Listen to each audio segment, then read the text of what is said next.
Okay, here we go. Díomh Chuairde Gael is Misha Cuiva, and how lucky are we to float in our own bubble? Such a funny title, I think, but I kind of low-key love it. I don't think I've many disclaimers to give today other than potentially eating disorders, so TBC. I hope we're all doing really well.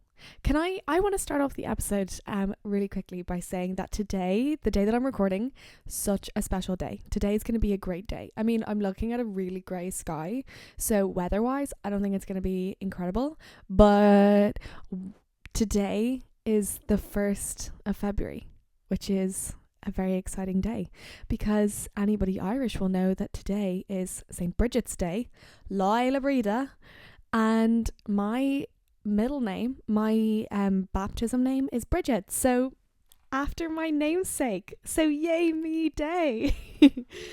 And also what's happening today is that Ireland is playing England in the Rugby Six Nations in the Aviva.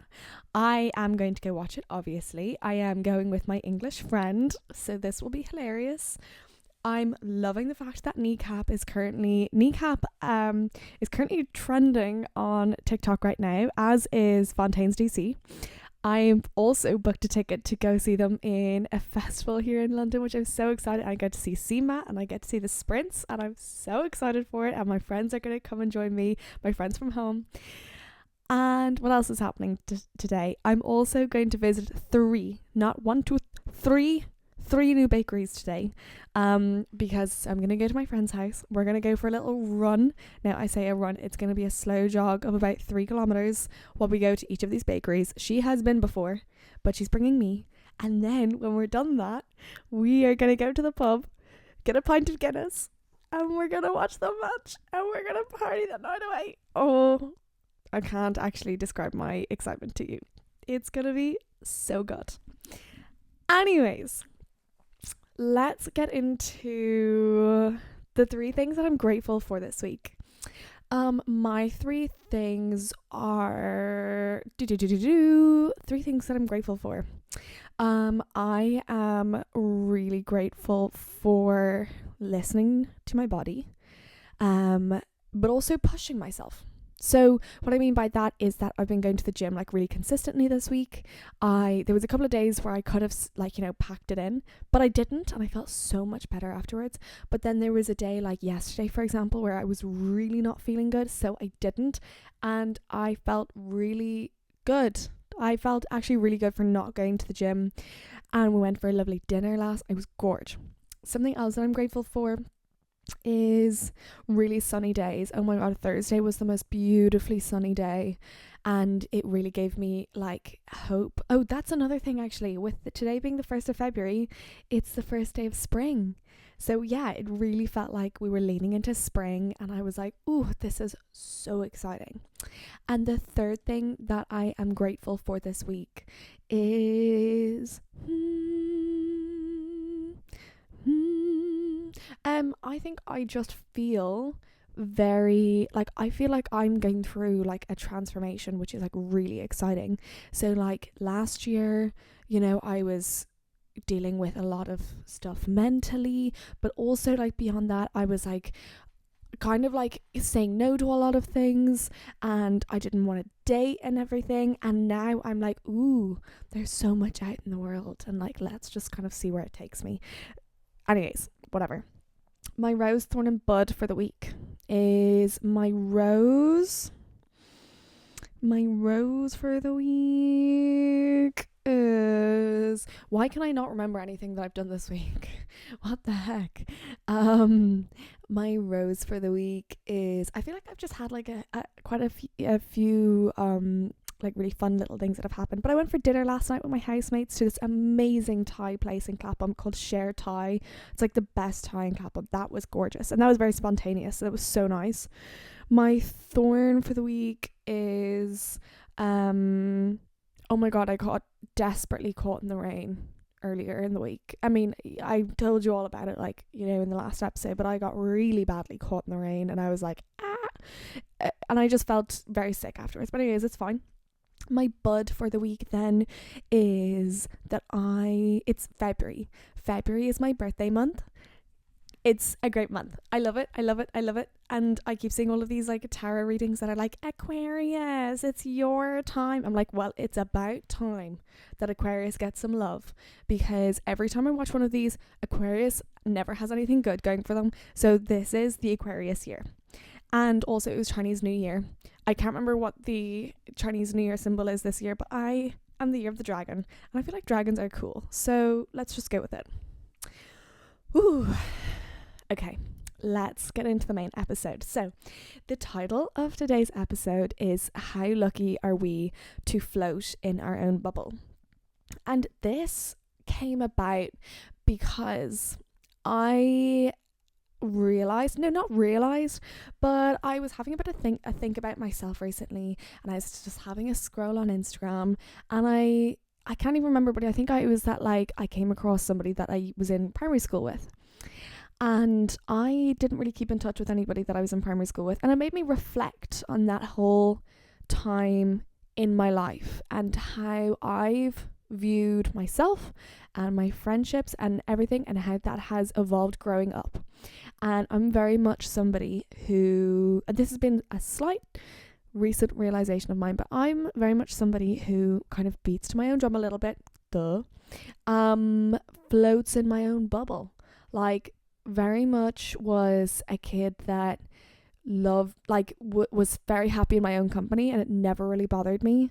Like, always like wanted friends, but like wasn't, when I was like really young, I don't think I was overly bothered about like not really having a huge group of friends. Now, when I was planning this episode, I think I spent about 20 minutes like just writing, just like dumping everything, like a lot of things on page. It's not everything, but I thought it'd be really funny just to read out my stream of thoughts and just kind of see where it takes us. I think this episode is really not going to be very structured. God knows how much I'm going to say on the topic, but we're just kind of going to see where it takes us. Right. I'm like reading the first sentence and I just think it's quite funny. So, like Galinda, I am a witch that floats in my own bubble, and am very not up to date with the latest gossip that occurs with my previous classmates. I think I'm someone that when I leave a place, I tend to leave the people as well, as I've never really stayed in touch with the majority of people I met in school or college. Obviously, there is an exception to this rule, which are my ride or dies that I could not live without. You know who you are. If you hear from me regularly, you're one of those people. I was always sitting on the periphery of the social scene, always on the outside looking in, and when I was younger, I don't think it bothered me hugely that I didn't have a lot of friends, because I don't remember having FOMO for playdates, etc. What I did have FOMO for, though, was when I heard others having fun plans, like birthday parties or unusual playdates. Like, it was never really a thing of like every Friday that I was like, oh no, I don't have plans. It was more that like if I heard somebody saying, oh my god, yeah, so like me and so we're gonna go to Clara Lara and we're gonna da, and I'd be like, oh, I want to do that. It was more that sort of situation. And I think, so I say maybe it's because I had friends on my road and I was very happy in my own company. So where I lived, I actually lived very close to my primary school. Like, it was literally like a 5-minute walk away. And in my like cul-de-sac, there was another family on the road that had 2 girls, both around my age. And they were like my best friends growing up. And I think because I had them, I probably thought was like, well, I have my friends, if that makes sense. And I don't know why, but I don't know, I have it written here, but I'm going to say it anyways. I was talking to, I think it was my housemate or my mum about this recently, but I think I always, when I was very young, viewed school as like it had a purpose, if that makes sense. Like, I was going to learn, like I was just kind of going through the motions of it. And I think that's maybe why I didn't, like, I think I just remember when I was like 9 or 10 kind of having this realization of like looking around and being like, oh, I don't really know half my classmates. And then that's when I became friends with some of them. I go on to say that I do remember feeling jealous when I saw my friends on my road out with their other friends, especially during the summer when it was like still bright out, when I was inside going to bed. and they were, you know, having fun, and it made me realize that I might be missing something. So like, they're really big social butterflies. They had friends obviously from their own classes and things, and like I remember, God knows being what age, probably anywhere between like 11 and 15, where like I'd see them out like during the summer, and they'd have like all their friends over, and they'd be, you know, like hanging out, or if when we were younger they'd be playing, or you know, that sort of way. And I think it was one of those things that like I was just going about doing my same old routine that I always had, and not realizing that actually maybe I needed to grow up and start doing something different. And I think it took me years to get to that place. I'm still struggling with like breaking out of routine. So anyways, that's a whole other thing.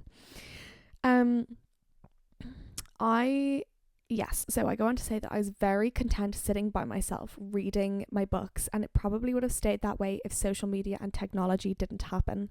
It's funny because although I've always known this, it's only recently, when I ended up doing a bit of a deep dive on people I went to primary school with, that I realized there's a group of roughly 25 people that I spent 8 years, no, not even, actually when I think about it, like primary school is like 12 years or something. I think I spent about 11 years with these people.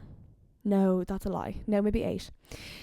That I spent 8 years of my childhood with people that I don't know at all and who don't know me. Crazy. The crazy part is that some of them live in London and live really close to my childhood home, and I'm dying to reach out and I don't know how. Sometimes I get a jump scare when my mum says, "Oh, you remember so and so from primary school? I saw their mum the other day." Da da da. Like, what? I forgot they existed, and that this other part of my life existed, and then I end up stalking them on Instagram just to see where they are and what they look like now. It's so funny comparing my 11-year-old memories of how these people looked and seeing how they've grown up and if it matches to what I imagined. This is just such an interesting and kind of exciting topic for me to talk about, because I feel like it is something that I've never really done a bit of a deep dive into in my own head, even up until genuinely I think this week. And I don't I don't know where to begin.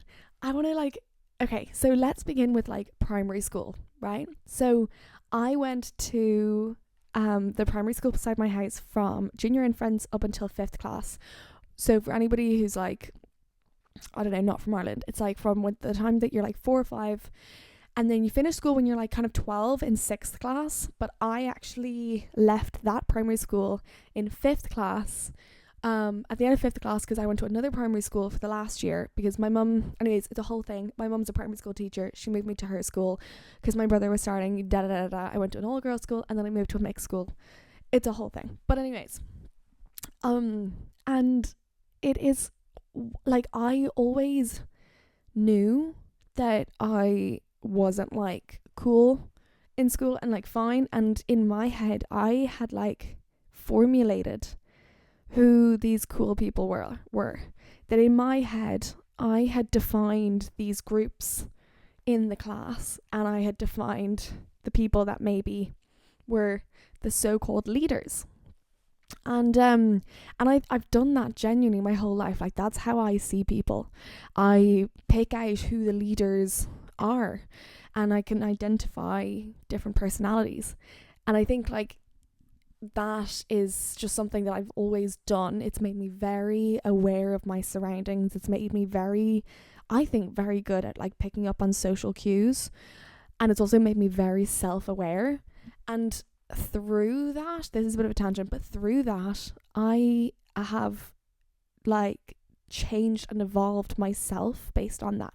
Like, you know, there's that whole theory where it's like your being and your personality and yourself is built up from your experiences and all that sort of stuff, but also it's built up from the people that you surround yourself with, and you kind of pick up different things from different people, and I know that people that I went to secondary school with, even my own closest friends from secondary school, will tell you that the person that I was then is very different to the person that I am now.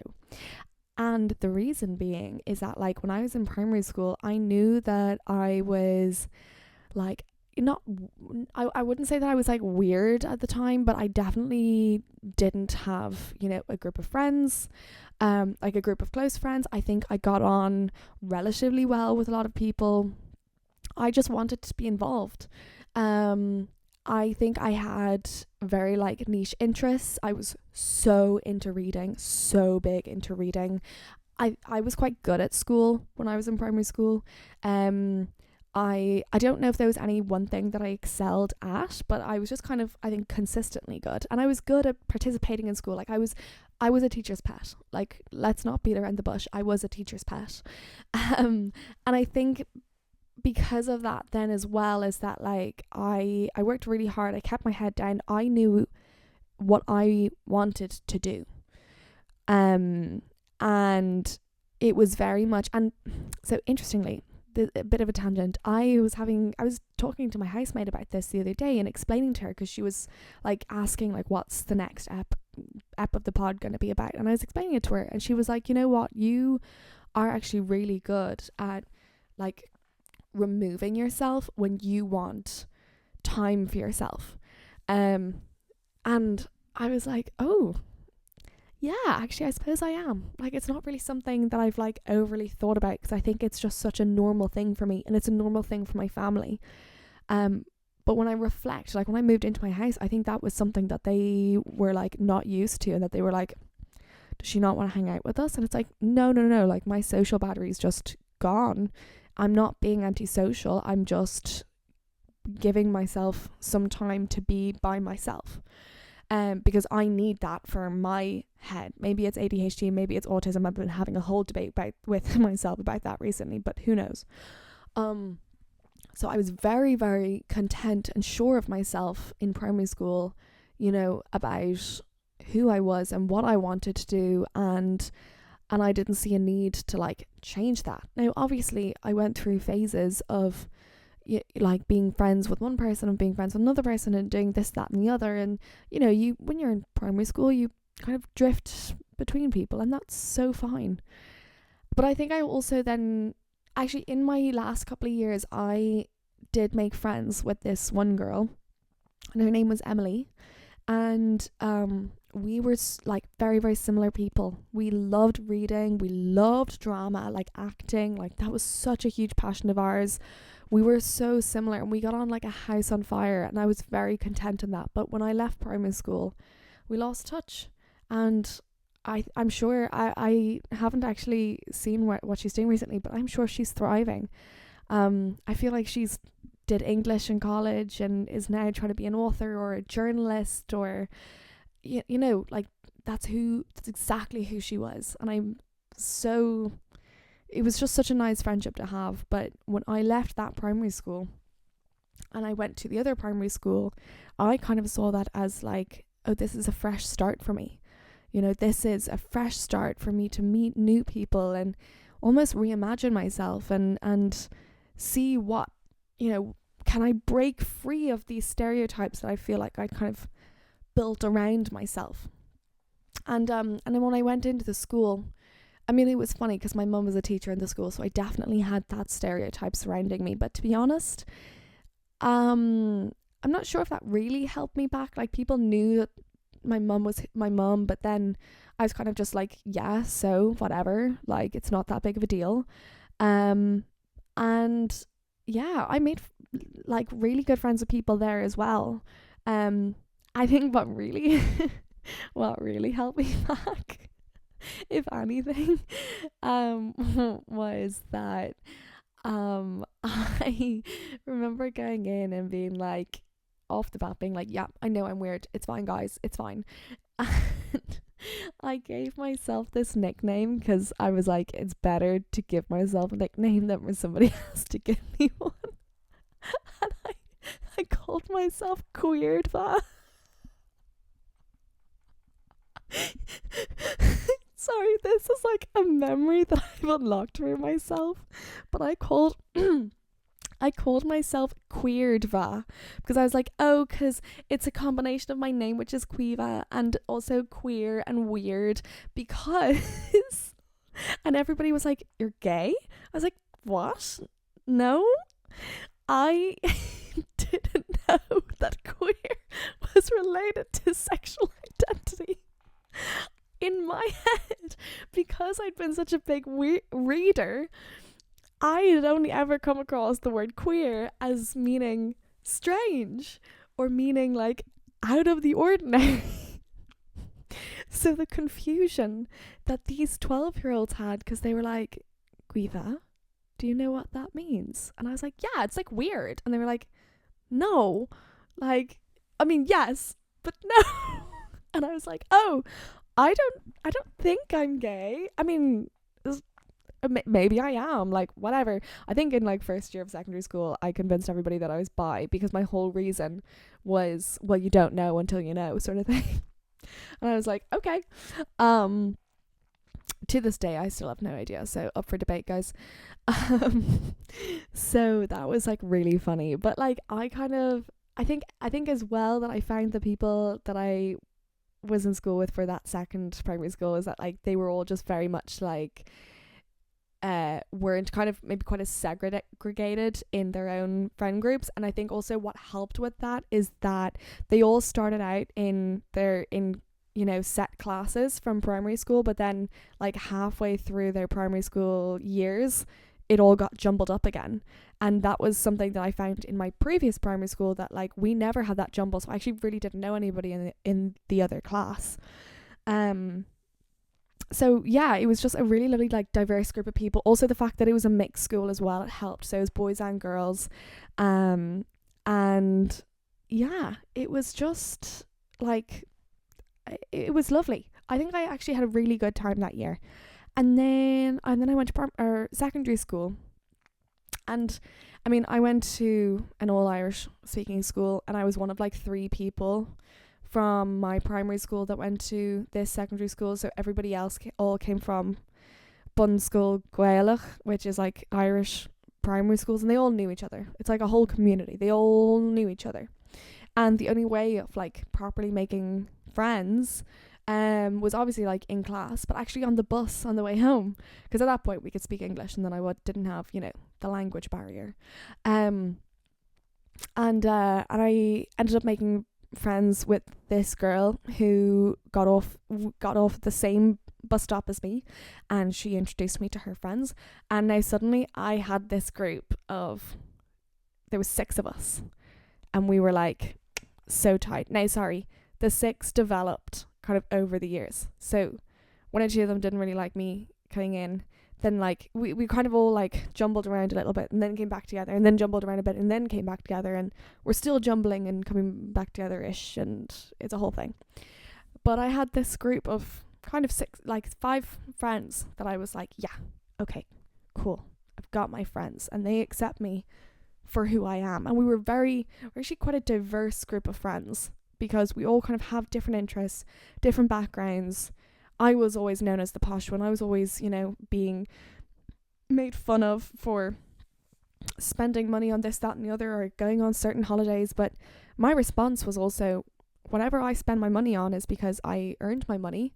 I have been working part-time jobs since I was like 16. But that's a whole other thing. And I think as well, like, so the structure of my secondary school is that you had 1 girls' school and 1 boys' school all on the same campus. And I think for some reason my year was like weird, because we didn't really mix very well, like as in the boys and the girls. So for your final 2 years of school, like, we mixed for all of our choice subjects, anything that wasn't like English, Irish, maths. And we, for some reason, like the boys and girls, we just didn't really mix very well, as in, like, there was certain groups that were friends with each other, but like they wouldn't want to be friends with anybody that wasn't really in their group. Fair enough, like, whatever, it doesn't really bother me. But what I actually find hilarious is that maybe it's because I didn't get a primary school with them, or maybe it was just because I was very content in my own like friend group. Like, we had a couple of boys that we were friends with, and like that was it. But like beyond that, like, I knew nobody. Like, I knew the girls that I was in school with, but I knew none of the boys. And I still know None of the boys. And the hilarious part is that like my friends will be like, oh my god, you'll never guess who I saw in Stillorgan the other day. And I'm like, oh my god, who? Tell me. And then they start rapping off names that I genuinely don't think I've ever heard in my life. And I'm like, who's that? And they're like, Griva, we were in school with them. Like, they were our year. And I'm like, genuinely? I've never heard that name in my life. And they're like, no, let me show you a photo because you'll know them when you see them.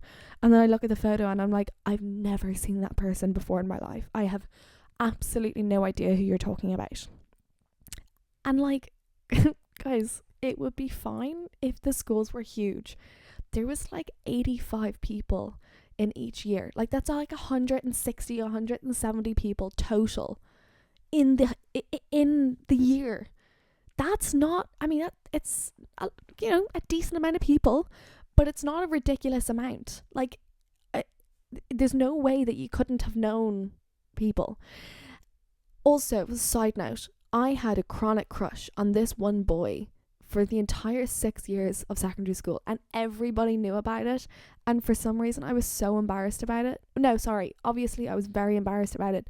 Also, lived in sweet oblivion, hoping that nobody knew about it. It was really obvious. So I knew definitely at least one boy outside of my friend group. Nothing amassed from that, but that's fine. Like, glad I didn't. And where was I going with this? Anyways, so because I was very content in my own little like social group, and didn't really, I mean, I kind of made friends with people in different classes, but never like friendly enough that like we'd go off and like do things together and like make plans. But where my personality really shone, or I don't know what the opposite of shine is, but like was kind of detrimental to everybody else, was I was a really big theatre kid, and that doesn't really mix very well with school, I feel. So there was a group of girls in my class when I think I was about 16, so from the ages of maybe like 16, 17, 18, yeah, of my older years. That's pretty sad. There was a group that were really into musicals, and when we were 16, Hamilton was released, and if anybody knows Hamilton, you know that it was this huge phenomenon, and it is an incredible show, absolutely incredible. But not us sitting in our classroom at 8 a.m. trying to rap the entire musical and trying to sing at the top of our lungs and harmonise. I mean, some of them couldn't really sing, so maybe I definitely can't either, to be honest, at this stage. So, but could you imagine like being like 17, 18, stressed about your final exams and trying to study or try and get some homework done, and you've got flipping Hamilton singing in your ear? Are you joking? Oh my god, if me right now had to deal with me from back then, I actually think I'd slap myself, because I'd be like, will you cop on, please? Like, do you not realise how disruptive you're being? I didn't care, because I was actually genuinely having so much fun. Like, acting and drama and musical theatre was my entire life. Like, love that for me, but also no wonder you didn't really have any friends.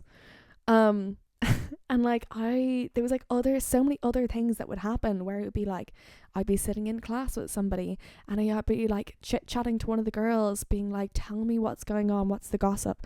And like sometimes they'd literally be like, oh, could you go away, like I actually don't want to talk right now. Kind of mean, but also like it was actually quite mean, but also it was kind of like, I kind of get it that like I think I was just slightly insufferable. But at the same time, then they might tell me, they'd be like, oh my god, well, so and so broke up, obviously. And I went, I didn't even know that they were going out. And they were like, how do you not hear these things? I'm like, I don't think you realise how in my own bubble I am, how uninvolved in society I am. And like, don't get, like, I love gossip, but for some reason I just feel like I just don't have friends in right places to keep track of all of this. Even to this day, that like I met up with like people that I went to school with in London in a pub, and I was like, oh my god, so how is your boyfriend so and so? And they're like, no, we haven't been together for a few years. And I'm like, what? Oh, I'm so out of the loop. I'm actually so out of the loop. Um, but like, I suppose bringing it back to like primary school and stuff is like, it is so funny. Like my first primary school, and my mum, so my granny is currently like in a nursing home, like very close to my house. This is like a very side note, but like my mum constantly will see then the parents of people, of girls that I was in primary school with, and then she'll be like, oh my god, you'll never guess who I saw. And then she'll see the actual girls, and I'm like, whoa. And I really, really wish that I was there to be like, hi. Like, and like I said earlier, like there's people here in London. Okay, I know that she's not going to listen to this, so I don't mind talking about it. And I'm not going to say her name, but there's one girl that I was in primary school with. And I remember there was a couple of times I like really wanted to be her friend. We lived quite close to each other, whatever. She now lives in London.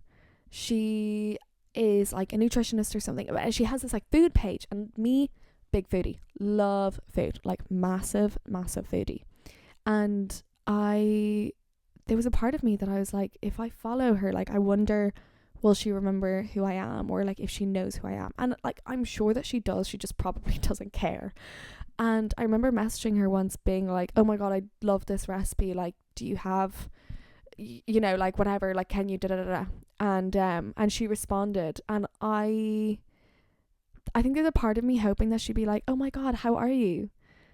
And she didn't, like, as in she just like responded and answered my question or something. So I'm sure it was just that like maybe I don't think she'd actually care, even if like, that sort of way. But there was a part of me that was hoping that like she was going to be like, oh my god, how are you, like what are you up to, because I get really excited when people message me out of the blue, because I'm like, oh my god, hi, like this is exciting, like tell me what you're at.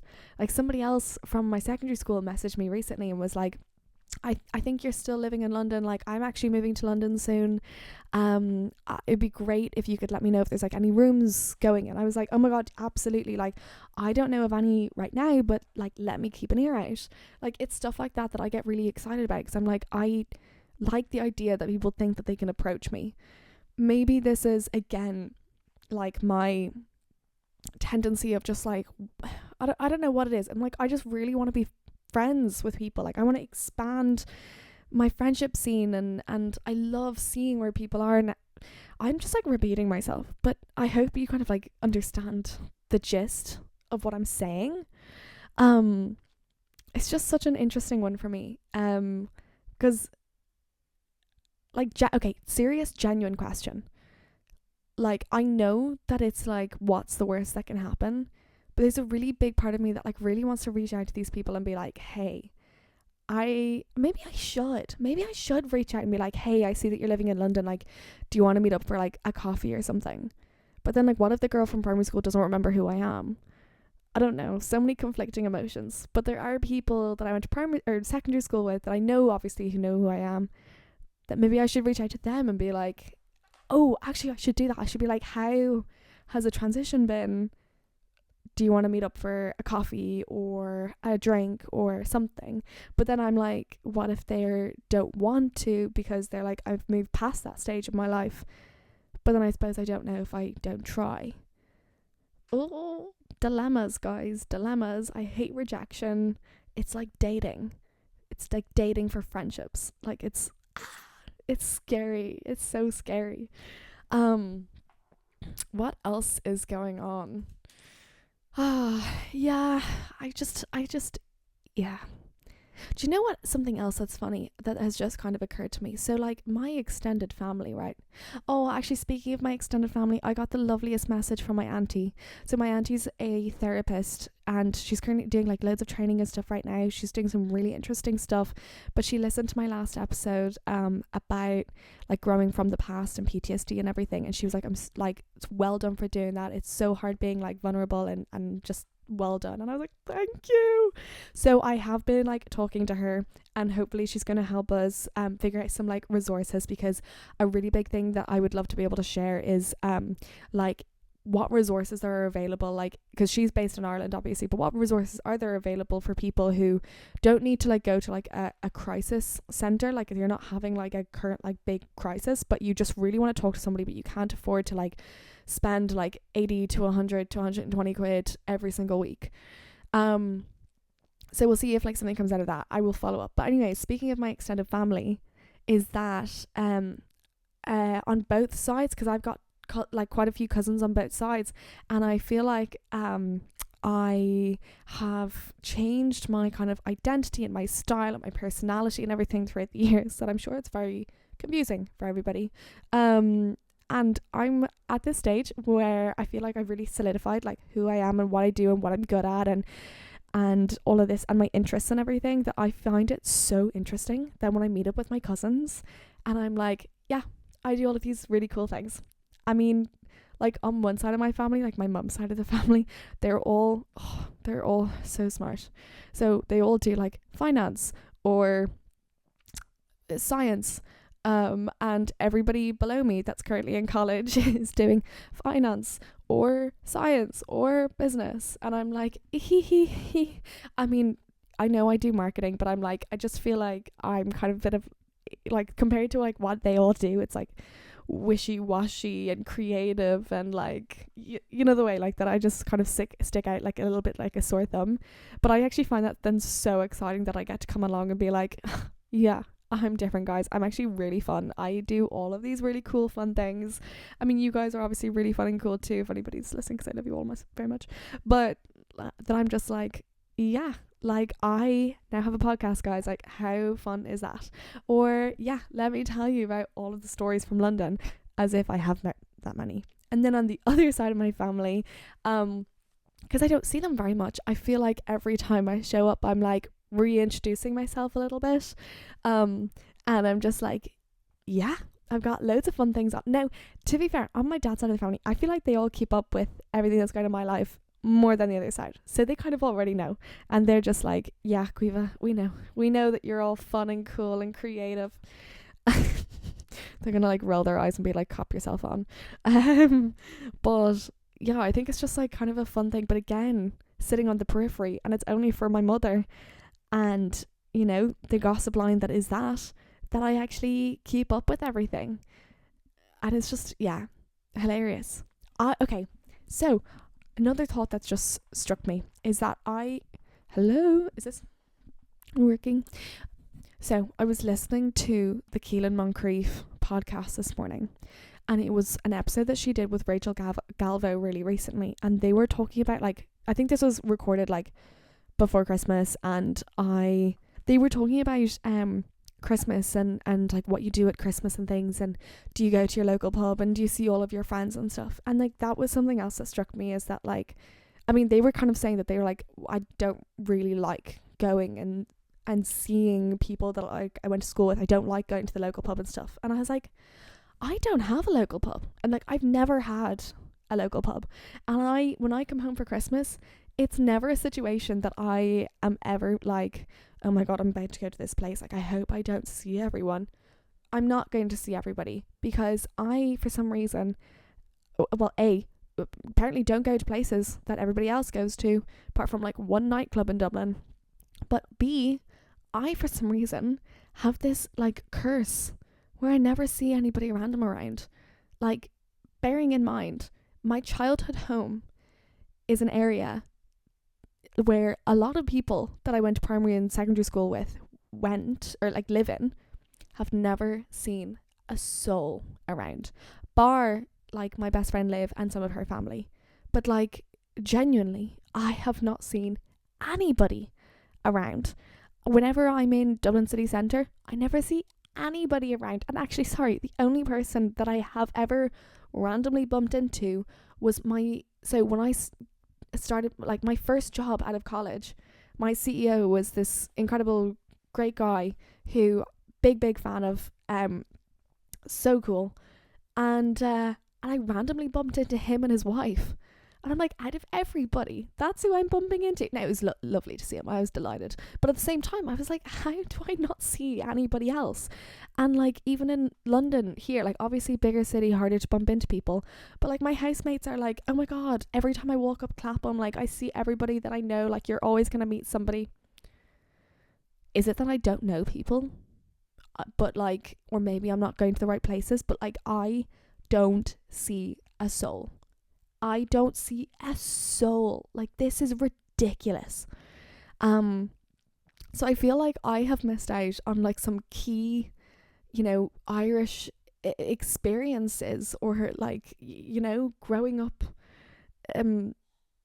rites of passage. I don't know, but it's so weird. But like, this is like, I feel like I'm just constantly always kind of going to sit on like the periphery of society, kind of just doing my own little thing. And I'm not really mad about it. I mean, I suppose I don't really know any other way. I love having plans. I love having a social life, but with my select group of people, you know? And then, sorry, no, I think that came out wrong. Like, I love doing stuff like that. I love like being social. Like, I'm a very social person.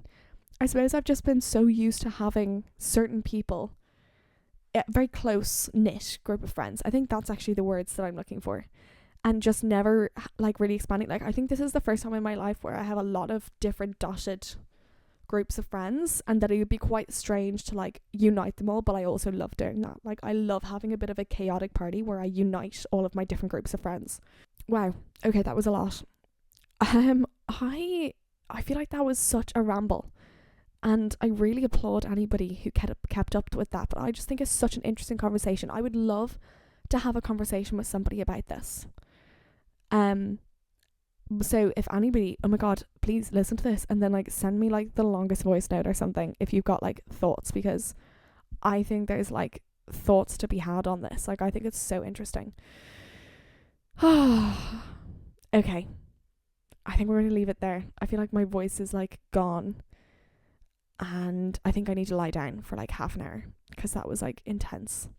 Maybe I'll have like a snack, even though I've just had the biggest breakfast in the world and it was so yum. Actually, let me tell you about my breakfast. So, if there's anything that I could eat like consistently for the rest of my life, it is a Greek yogurt bowl. So, and I haven't had one like a really long time, but I was like, okay, Quiva, you know, you don't know what you're going to be eating today in terms of your meal. So let's have like a really good breakfast, like have like something hearty, but protein and, you know, full and da da da da. So I had Greek yogurt. And I had some cherries. Like, if you get frozen cherries and then you like microwave them for like a minute, so they just like, they're not frozen anymore and they're just beautifully soft. And half a grapefruit chopped up. I love grapefruit. And then I got this protein granola, and it was like a chocolate protein granola, but it was like on special in Sainsbury's. So I was like, amazing. Had some of that. I also found almond butter in Lidl today, and I was like craving like an acai bowl. And there's nothing nicer than an acai bowl with some fruit and like peanut butter or almond butter or the Harry's cocoa butter. Shout out to Harry's. Oh, that stuff is like, So some of that on top, and I was like, you know what, that'll be gorgeous in my yogurt bowl. And then a little bit of honey on top, and he was so big and so Moorish, but I really didn't care, and I was like, fantastic, this is all I want. And now I'm gonna go eat some really good pastries from Pophams, Jolene, and Sourdough Sophia, which have been 3 bakeries on my list for the last year and a half, and I'm so excited. And I'm going with a food connoisseur. Okay, I need to stop rambling. I love you all. I hope that I've made you laugh today. I hope that you never misinterpret words like I did with cuirdva. If any of you ever call me cuirdva, well, just know that it's going to be a little inside joke, but please do not spread the message. I love you all, and I'll see you in the next one. Mwah.